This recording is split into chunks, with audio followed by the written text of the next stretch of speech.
చిన్న వయసులోనే మా అబ్బాయి చాలా కష్టాలు చూసాడు. ఎందుకు చూసాడంటే మాకు ఒక భూ సమస్య ఉండింది. భూ సమస్యలో మాకు మధ్యలో పోగుంది, ఎప్పటి నుంచో మాకు దారి ఉంది.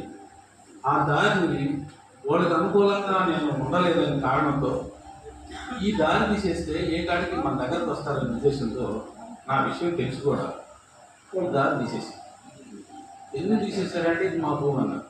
మనమే మాట్లాడటం మాకు తెలియదు. మా పెద్దవాళ్ళు అందరూ వాళ్ళ భూమే అంటున్నారు. ఆ భూమి గల భూస్వాములు 500 ఎకరాలు భూస్వాములు, వాళ్ళు 4 బ్రదర్స్.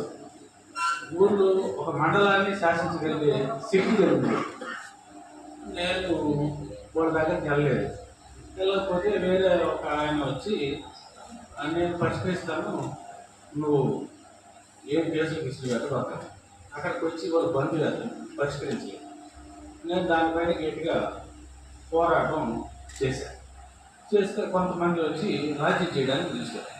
ఎందుకంటే వాళ్ళ దగ్గరికి కాళ్ళు పట్టుకుంటే నీకు దారి ఇచ్చేస్తారని.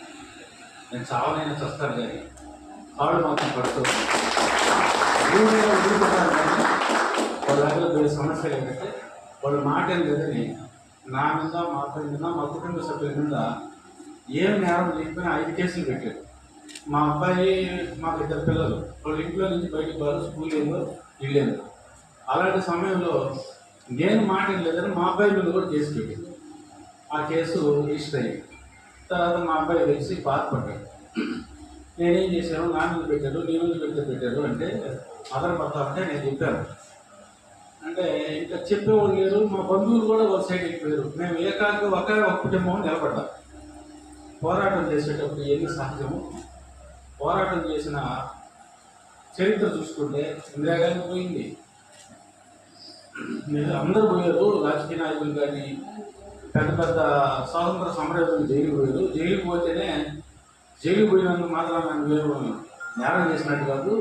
కోర్టులో శిక్ష పడితే మీకు ఏదో ఉద్యోగం రాదు బాబు. ఉద్యోగం రాకపోయినా నేను చదువుకున్నాను, అయినా నేను బతుకుతున్నాను, నువ్వు కూడా బతుకొచ్చు. అంతేగాని వాళ్ళ దగ్గర సమస్య లేదంటే దానికోసం మా అమ్మాయి నిలబడి నాకు తోడుగా నేడుగా ఉండి అన్ని కష్టాలు చూసాడు.